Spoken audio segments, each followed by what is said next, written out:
4 anni dopo il naufragio, Marcia della Pace e noi qui di Baglioni. Il Presidente del Senato Pietro Grasso e il Ministro della Pubblica Istruzione Valeria Fedeli a Lampedusa, oggi 3 ottobre, giornata nazionale in memoria delle vittime dell'immigrazione. È il 4º anniversario del naufragio che costò la vita nelle acque antistanti l'isola dei Conigli di Lampedusa a 366 migranti. Oggi Marcia della Pace da Piazza Castello fino alla Porta d'Europa, luogo simbolo per un momento di raccoglimento con padre Mussei Zerai e l'arcivescovo di Agrigento Monsignor Francesco Montenegro. Poi la commemorazione in mare a bordo delle motovedette della Guardia Costiera e delle barche dei pescatori di Lampedusa.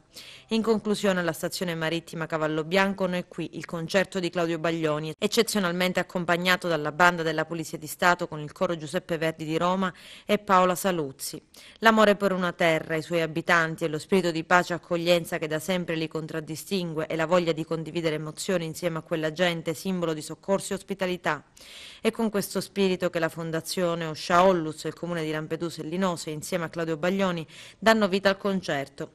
Baglioni torna così a Lampedusa a 5 anni dall'ultima edizione di Oscia.